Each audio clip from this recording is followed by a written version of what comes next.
Hi, in this video I will show you how to switch yarns and how to finish your project.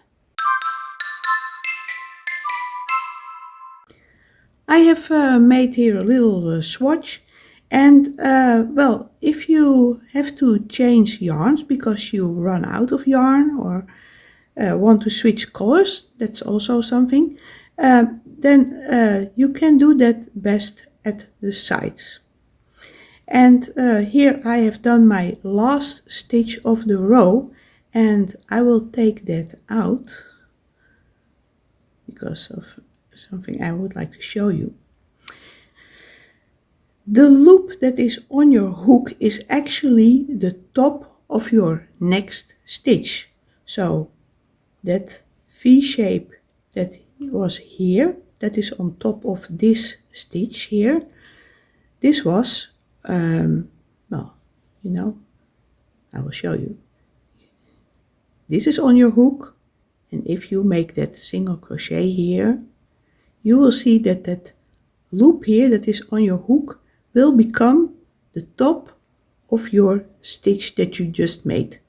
So when you have come to the end of a row and you want to grab some new yarn, or if you have to do a color change, then start making your stitch and until you have 2 loops on your hook. Suppose you do double crochets, then you work your stitch until you have the last 2 loops on your hook. Now let's switch the yarn. I take up my yarn and leave a tail so that I can finish it off. And then this yarn goes to the ball here and I put it on my hook and then I grab it and pull it through. So you see that that last loop that was on your hook, it is now the top of that last stitch, and now we can turn our work, and if we do single crochets we do a turning chain and work into this stitch here, and let's do another like this. So I will take that out again and I will show you, and I will also take a little bit more of this yarn, this other yarn. Let's pull out a little bit. Suppose you have to switch to a new yarn because you ran out of yarn. For example, if you have very expensive yarn and you have to make very long rows, then yeah, you don't want to wait until or have to go back to the start of your row, and yeah. So, and also if you want to do a color change, you can do it during a row. So let's do this again. It's actually just the same as we did before. We make our stitch and you wait until you have 2 loops on your hook. So again, if you do a double crochet or even a treble, make your stitch and stop when you have 2 loops on your hook. And what I do then is I take my yarn, my new yarn, and here is the end. And what I usually do to get a little more tension, I take that old yarn here and hold it together to have a little bit of tension, and then I have my new yarn on my hand here, and then I simply finish the stitch here. So here when I do my next stitch, then you see, and then I can leave these ends alone. You see that this color, this top of this color is above this stitch and this color is above this stitch. So that looks really neat. You see? Well, next thing that I will show you is how to finish your project. And let's first finish this row with that color that we were working with. So this is the last stitch of this row. And then this is important because it is done wrong so many times in so many videos.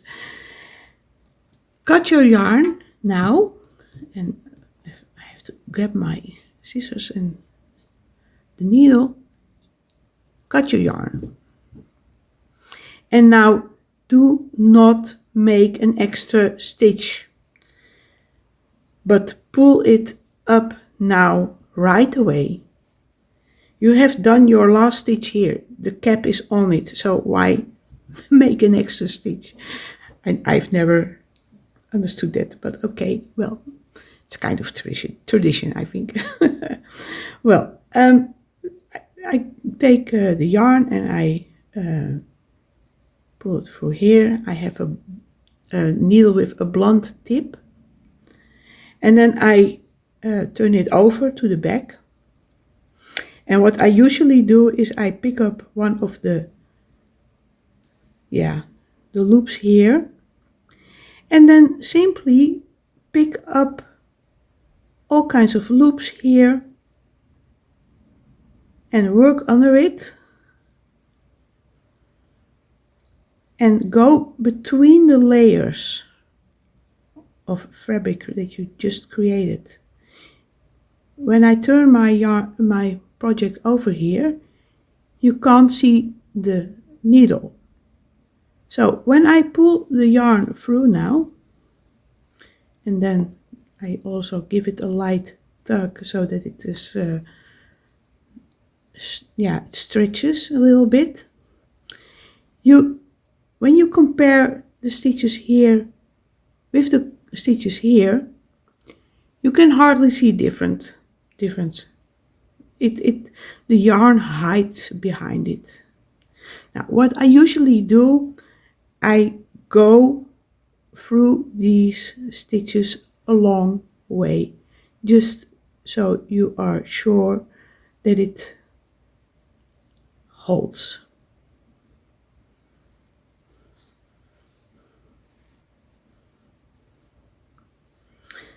Now, some people say that you need to go back. Well, maybe, if you have very slippery yarns, you can do that. For this type of yarn, which is a little bit, kind of fuzzy, it is not necessary, but then simply go back a couple of stitches again. And there are even people that say that you have to turn it again, but well, I've never had problems, never.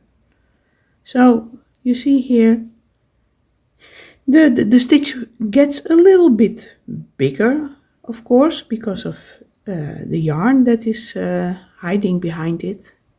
So cut it flush to the fabric that you created. And then you have finished that yarn, and you do not see it here. And of course you can do the same with the yarn end of your foundation chain. So that is how you finish your project.